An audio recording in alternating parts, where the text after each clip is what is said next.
श्री गणेशाय नमः। अनंत व्रत चतुर्दशी कथा।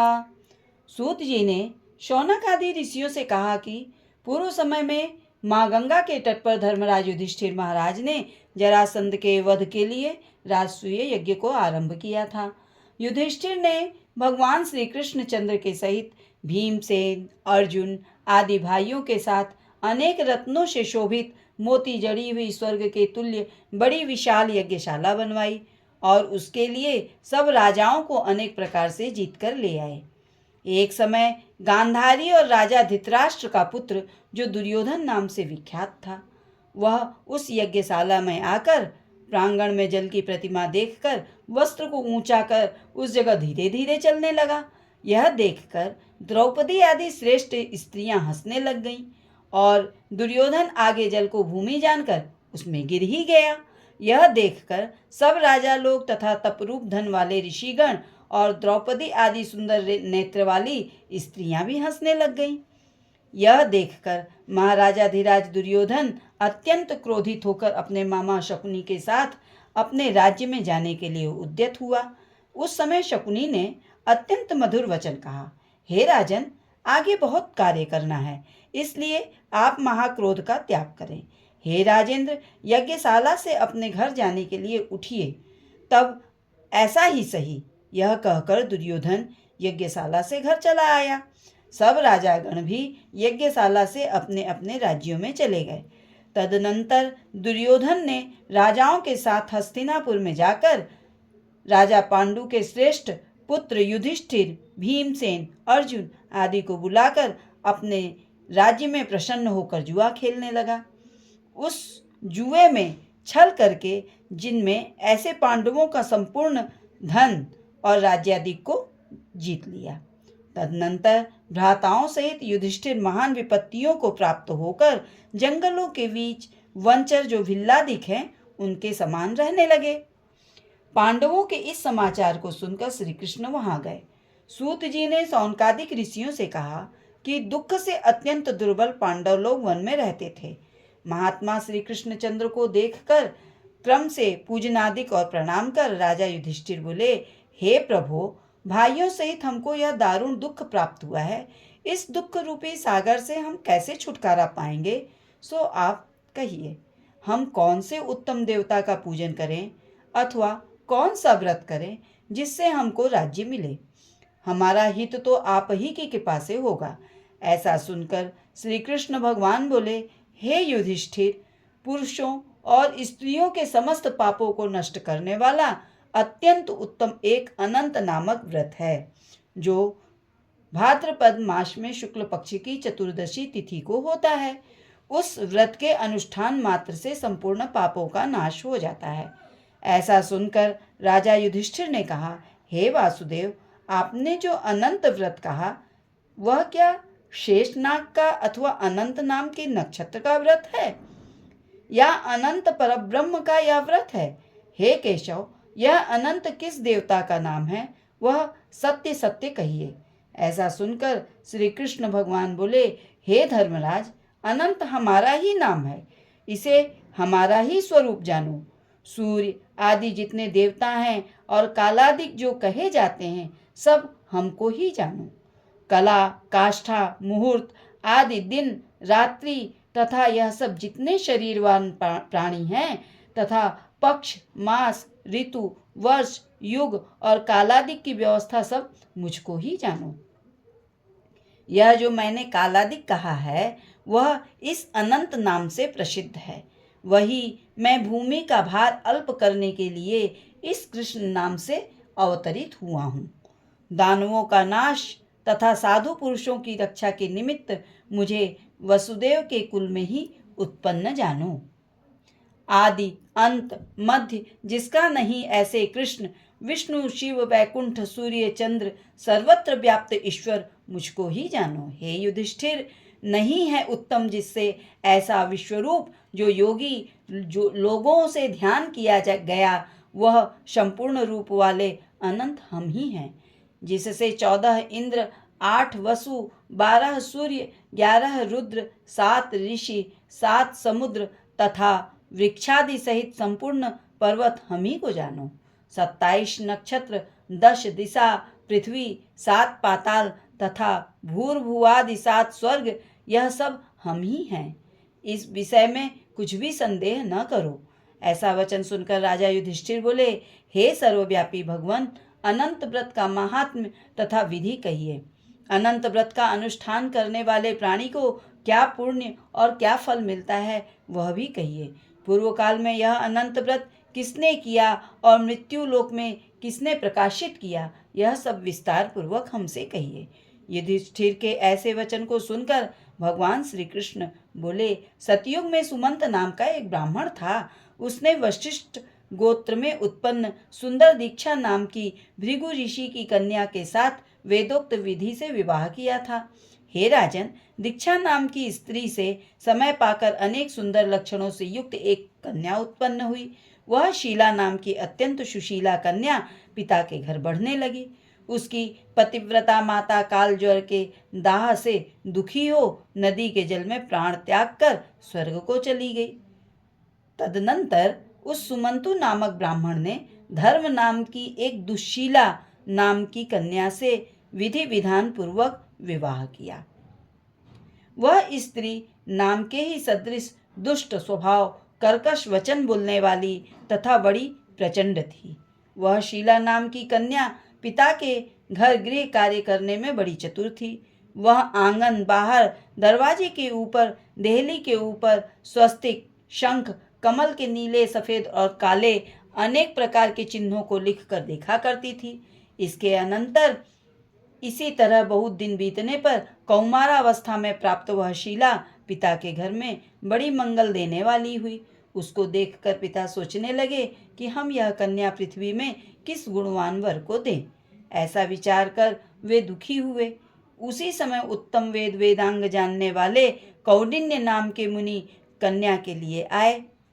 वे मुनि बोले कि तुम्हारी गुणयुक्ता कन्या से मैं विवाह करना चाहता हूँ। ऐसा सुनकर पिता ने शुभ दिन में ब्राह्मणों में इंद्र तुल्य कौंडिन्य मुनि को अपनी कन्या दे दी। श्री कृष्ण जी ने कहा, हे धर्मराज, सुमंतु ने वेद विधि से उसका विवाह कर दिया। उस समय वहां पर स्त्रियां गीत गाने लगीं और ब्राह्मण लोग स्वस्ति वाचन करने लगे, बंदी जय घोष करने लगे। इस प्रकार विवाह कर सुमंतु ब्राह्मण अपनी कर्कशा स्त्री से बोला, दामाद के संतोष के लिए कुछ द्रव्याधिक दहेज में देना चाहिए। ऐसा सुनकर वह कर्कशा क्रोध से घर की शोभा बिगाड़कर संपूर्ण द्रव्याधिक एक पेटी में अच्छी तरह बंद कर दामाद से बोली कि आप अपने घर जाइए, हमारे घर में कुछ भी द्रव्य नहीं है। यदि विश्वास न हो तो देख लीजिए। श्री कृष्ण जी ने कहा, हे पार्थ, ऐसा सुनकर वे मुनि उदास हुए और वह कन्या भोजन से बचे हुए अन्नादि को मार्ग में खर्च करती गई। कौंडिन्य मुनि भी उस सुमंतु की कन्या शीला को बैलगाड़ी पर बिठाकर सनही सनही चलने लगे। जाते जाते पुण्यदायक यमुना नदी को देखकर उसके किनारे रथ खड़ा कर शिष्यों को नियुक्त कर वे स्नान संध्यादि करने गए। मध्याह्न के समय भोजन का समय जानकर रथ से उतरकर नदी के किनारे उस शीला ने लाल वस्त्र पहने हुए स्त्रियों के झुंड को देखा। उन स्त्रियों के समूह को चतुर्दशी के दिन श्री जनार्दन भगवान पूजन करते हुए देख उनके पास जाकर उन स्त्रियों से शीला धीरे से पूछने लगी, तुम लोग यह क्या कर रही हो? इस व्रत का क्या नाम है? ऐसा सुनकर शील ही है श्रृंगार जिसका, ऐसी उस शीला से वे स्त्रियां बोली, यह अनंत का व्रत है, हम अनंत भगवान को ही पूजते हैं। ऐसा सुनकर शीला बोली, मैं भी यह उत्तम व्रत करूंगी। इस अनंत व्रत की क्या विधि है और यह व्रत किस प्रकार का है? इसमें क्या दान होता है? कौन देवता पूजे जाते हैं? वह मुझसे कहो। ऐसा सुनकर वह स्त्रियां बोली, हे शीले, उत्तम अन्न को एक सेर लेकर मालपुआ आदि पकवान बनाकर आधा ब्राह्मण को दें और आधा स्वयं भोजन करें।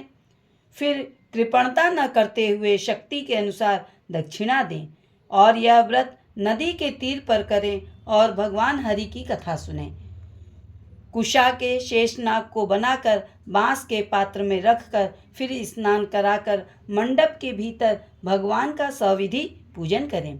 चंदन, पुष्प, धूप, दीप, अनेक प्रकार के नैवेद्य आदि मिष्ठान्न सहित रखें। उनके आगे मजबूत सूत का डोरा केसर रंग में रंग कर 14 गांठ देकर बाएं हाथ में बांधें और ध्यान करें कि हे वासुदेव, नहीं है अंत जिसका, ऐसे संसार रूपी महासागर में डूबे हुए मेरी अच्छी तरह से उद्धार करो, अपने अनंत रूप में लीन करो। हे सूत्र रूपी अनंत भगवान, आपको बारंबार नमस्कार है। ऐसा स्मरण कर सूत्र रूपी अनंत भगवान को बाएं हाथ में बांधकर स्वस्थ चित्त हो भोजन करें। संसार रूपी अनंत नारायण भगवान का ध्यान तथा भोजन कर अपने घर जाएं। हे भद्रे, यह व्रत मैंने तुमसे कहा।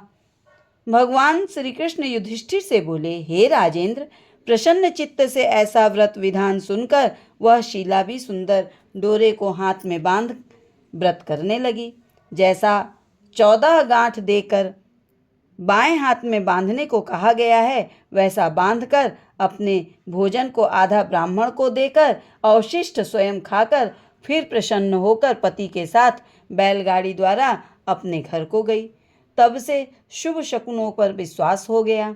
वह अनंत व्रत करने से गोधन और धन धान्यादि से भरपूर घर हो गया। वह सोने में ग्रथित, माणिक्य और मोतियों के हारों से भूषित और अतिथि पूजन में सर्वदा व्याकुल रहती थी। सुख से रहकर वह मणियुक्त करधनी और मोतियों की मालाओं से अलंकृत घर में पति के साथ उत्तम वस्त्र पहनकर सावित्री के समान सुशोभित होने लगी। किसी समय पति ने बैठी हुई शीला के हाथ में बंधा हुआ सुंदर डोरा देखा और शीला से बोला कि हे शीले, डोरा क्या तूने मुझे वश में करने के लिए बांधा है? इसका कारण कहो। ऐसा सुनकर वह शीला बोली कि जिसके प्रसाद से संपूर्ण धन धान्य संपदा मनुष्य को मिलती है, वही यह अनंत हमने धारण किया है। भगवान श्री कृष्ण ने कहा, लक्ष्मी के मद में अंधा होकर शीला के ब्राह्मण पति ने शीला के वचन को सुनकर उसके बाह के डोरे को जल्दी से तोड़ दिया और अनंत कौन है ऐसा कहते हुए पाप कर्म करते हुए मूर्ख ने डोरा अग्नि को ज्वाला में डाल दिया। उधर शीला व्याकुल होकर हाहाकार करती हुई दौड़ी। उसने डोरे को लेकर दूध में डाल दिया। इस पाप कर्म से उसकी वह लक्ष्मी नष्ट होने लगी। गौ आदि चोर ले गए, घर में आग लग गई, सब धन नष्ट हो गया। जो जिस तरह से धन आया था उसी तरह वापस फिर चला गया। इस तरह कुटुंब में भी कलह होने लगा, भाइयों में लड़ाई होने लगी। अनंत को फेंकने के पाप से उस घर में दरिद्रता घुस गई। भगवान श्री कृष्ण ने कहा, हे युधिष्ठिर, उसके साथ संसार में कोई बात चीत नहीं करता था। वह शरीर से अति संतप्त हो गया और मन से भी दुखी रहता था। बड़े भारी दुख को पाकर कौंडिन्य मुनि ने अपनी पत्नी शीला से कहा, हे शीले, एकाएक उत्पन्न इस शोक के कारण मैं दुखी हो गया और मेरा धन नष्ट हो गया। स्वजनों से कलह होता है, मुझसे कोई बात नहीं करता है, शरीर में नित्य ज्वर आदि ताप रहते हैं, चित्त में बड़ा ही खेद होता है। इसका क्या कारण है? तुम जानती हो तो कहो, क्या उपाय है जिससे मेरा भाग्य अच्छा हो? ऐसा सुनकर शील ही है आभूषण जिसका, ऐसे सुंदर स्वभाव वाली शीला पति से बोली, अनंत फेंकने के पाप कर्म से यह सब हुआ है। हे महाभाग, उसके लिए उपाय करें तब फिर सब ठीक हो जाएगा। ऐसा उसके कहने से ब्राह्मण मन से हरि भगवान की शरण में गया। उसके अनंतर वह कौंडिन्य मुनि खेद को प्राप्त हो वन को गए और वहां वे उत्तम ब्राह्मण वायु का भक्षण कर तप करने की इच्छा से उस परमेश्वर का ध्यान करते हुए सोचने लगे कि जिसके प्रसाद से मुझे धन आदि मिला था, उसके अपमान करने से मैं निर्धन होकर कष्ट को प्राप्त हो गया। मुझको अतिशय सुख दुख देने वाला धनाधिक हुआ। ऐसा चिंतन करते हुए गहन वन में घूमने लगे। वहीं पर फला फूला एक आम का वृक्ष देखा। वह ऐसा था जिस पर एक भी पक्षी नहीं थे, करोड़ों कीड़े थे। उसने आम के वृक्ष से पूछा, कहीं अनंत भगवान को देखा है तो हे सौम्य कहो, मेरे चित्त में अतिशय दुख है। यह सुनकर वह आम का वृक्ष बोला, हे ब्राह्मण, मैंने अनंत भगवान को नहीं देखा है। यह सुनकर वह दुखी होकर चल दिया और अनंत भगवान को कहाँ देखेंगे ऐसा विचार करता हुआ घूमने लगा। इतने में बछड़े सहित गौ को देखा जो वन के मध्य में इधर उधर दौड़ रही थी। भगवान श्री कृष्ण ने कहा, हे पांडव, वह ब्राह्मण गौ से बोला कि तुमने अनंत भगवान को देखा है तो बताओ। इसके बाद गौ बोली कि हे कौंडिन्य, मैं अनंत भगवान को नहीं जानती हूँ। इसके बाद आगे जाकर घास पर बैठे हुए वृषभ को देखकर उसने पूछा कि हे गौपति, तुमने अनंत भगवान को देखा है? बैल बोला, मैंने अनंत भगवान को नहीं देखा है। इसके बाद आगे जाकर बड़ी ही सुंदरी दो पुष्करणी को देखा तो उन बावलियों का जल उनमें से इसमें से उसमें जाता आता दिखाई दिया। अनेक प्रकार का कल्लोल करता हुआ कमल, कल्हार, कुमुदनी आदि के पत्तों से युक्त होकर शोभायमान हो रहा है। भ्रमर, हंस, चकोर, बगुलादि पक्षियों से सेवित उस वापी को देख ब्राह्मण ने उन दोनों पुष्करनियों से पूछा, तुम लोगों ने अनंत भगवान को देखा है? यह सुनकर दोनों पुष्करनी बोली, हे द्विज, हमने अनंत भगवान को नहीं देखा। आगे जाकर उसी तरह एक हाथी, एक गर्दभ को देखा। उन दोनों हाथी एवं गंधर्व से ब्राह्मण ने पूछा, क्या आप लोगों ने कहीं अनंत भगवान को देखा है? ऐसा पूछकर ब्राह्मण निराश हो उसी जगह बैठ गया। हे ब्राह्मण, वह कौंडिन्य जीवन से निराश होकर बड़ा विकल होता हुआ बहुत गर्म ऊर्ध्व श्वास लेकर भूमि पर गिर पड़ा। फिर वह ब्राह्मण होश में आकर हे अनंत, हे अनंत, हे अनंत ऐसा कहते कहते उठकर चित्त में यह निश्चय करता हुआ कि अब मैं जरूर प्राण त्याग दूंगा। भगवान श्री कृष्ण ने कहा, हे धर्मराज, उस ब्राह्मण ने प्राण देने के लिए वृक्ष में फांसी लगा लिया। उसी समय दयाद्र हृदय अनंत भगवान भी प्रत्यक्ष प्रकट हो गए। वृद्ध ब्राह्मण का रूप धारण कर बोले, यहाँ आओ। यह कहकर उस कौंडिन्य का हाथ पकड़कर गुफा में ले गए। उस गुफा में कौंडिन्य मुनि ने एक नगर देखा जिसमें बड़े ही स्वरूपवान स्त्री पुरुष विद्यमान थे और शुभदायक दिव्य सिंहासन पर भगवान बैठे थे, जिनके अगल बगल शंख, चक्र, गदा, पद्म और गरुड़ शोभायमान हो रहे थे। कौस्तुभ मणि धारण किए, बनमालादि अनेक प्रकार के आभूषण धारण किए हुए विश्वरूप अनंत भगवान को उस कौंडिन्य मुनि ने देखा। अतिशय प्रकाशमान स्वरूप वाले भगवान को देखकर उनके आगे ऊंचे स्वर से बोले, हे प्रभो, आपकी जय हो। ऐसा कहकर तथा प्रणाम कर बोला, हे नाथ, हे पुंडरीकाक्ष, हम पाप रूप पाप कर्म करने वाले, हमारी आत्मा पाप रूप है और हम पाप ही से उत्पन्न हैं। रक्षा करें, रक्षा करें, रक्षा करें। आप मेरे संपूर्ण पापों को हरने वाले हैं। उस मुनि का वचन सुनकर अनंत देव भी बड़े कोमल वचन से बोले, हे विप्रेंद्र, मत डरो। जो तुम्हारे मन में है कहो, डरो मत। ऐसा सुनकर कौंडिन्य मुनि बोले, हे प्रभु, मैंने धन से उन्मत्त हो अनंत का डोरा तोड़ दिया और उस पाप कर्म से मेरा धन नष्ट हो गया। घर में अपने कुटुंबियों से कलह होती है, जिस कारण मुझसे कोई भी नहीं बोलता है, न बात करता है। इस तरह दुखी हो आपके दर्शन की इच्छा से मैं वनों में भटक रहा हूँ। हे देवेंद्र, आपने कृपा कर अपना दर्शन दिया। अब मुझ पर दया करके उस पाप की शांति का उपाय कहिए। श्री कृष्ण महाराज बोले, हे युधिष्ठिर, भक्ति से प्रसन्न हो देवता क्या नहीं देते। ऐसा उत्तम ब्राह्मण का वचन सुनकर अनंत भगवान कहते हैं कि हे कौंडिन्य, तुम विलंब मत करो, अपने घर जाओ और भक्ति से 14 वर्ष तक अनंत का व्रत करो। इससे संपूर्ण पापों से छूटकर पुत्र पौत्र को उत्पन्न कर इच्छित भोगों को भोग उत्तम सिद्धि को प्राप्त करोगे। अंत में मेरा स्मरण कर मुझको बिना संदेह प्राप्त कर सकोगे। हम संपूर्ण लोकों के कल्याण के लिए तुमको वरदान देते हैं। यह शीला का अनंत व्रताधिक श्रेष्ठ आख्यान और कल्याण करने वाला अनंत व्रत जो प्राणी सुनकर क्रिया करेंगे वे शीघ्र पापों से छूटकर परम गति को प्राप्त होंगे। अनंत देव ने कहा, हे ब्राह्मण,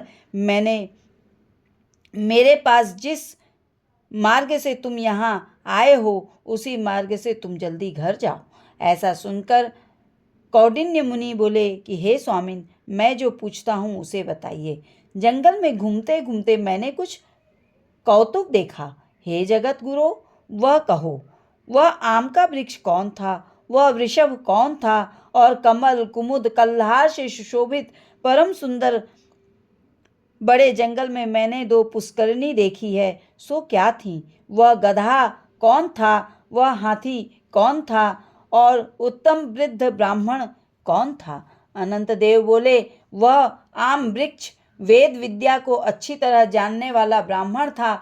उसने शिष्यों को विद्या नहीं दी, इसलिए वह वृक्ष हुआ।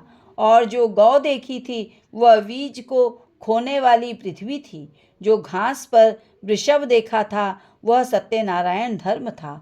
और धर्म अधर्म आदि जो कुछ भी परस्पर देती और लेती रहीं तथा वेद पाठ करने वाले ब्राह्मणों को नहीं दिया, भिक्षुओं को विद्या नहीं दी, भिक्षुओं को भिक्षा नहीं दी, उस पाप कर्म से दोनों का जल आपस में इधर का उधर होता है। गदहा जो देखा था वह क्रोध था, वह जो हाथी था वह अभिमान था, वह ब्राह्मण जो रहा सो अनंत हम हैं, और जो गुफा है वह कठिन संसार था। अनंत देव के ऐसा कहने पर उसी जगह अनंत देव कहकर अंतर्धान हो गए। यह सब स्वप्न के समान देखकर उस जगह से मुनि अपने घर को आए और 14 वर्ष तक अनंत व्रत कर जैसा अनंत देव ने कहा था वह सब सुख भोग कर अंत में वह अनंत देव का स्मरण कर अनंत लोक चले गए। हे राजर्षि, तुम भी यह कथा सुनो और व्रत करो। जिस प्रकार ब्राह्मण को 14 वर्ष में फल प्राप्त हुआ, तुमको भी उसी तरह अनंत देव की कृपा से सब इच्छित वस्तु एक ही वर्ष में कथा सुनकर व्रत करने से प्राप्त हो जाएगा। हे राजन, व्रतों में उत्तम व्रत मैंने कहा, जिसको सुन प्राणी सब पापों से छूट जाते हैं, इसमें संदेह नहीं है, और हरि चरणों को प्राप्त होते हैं। हे कुरुकुल में उत्पन्न युधिष्ठिर, जो शुद्ध विचार वाले प्राणी संसार रूपी गुफा में सुख से फिरने की इच्छा करते हैं, वे तीनों लोकों के स्वामी अनंत देव का पूजन कर डोरे को दाहिने हाथ में बांधते हैं। इस प्रकार अनंत चतुर्दशी व्रत कथा समाप्त हुई।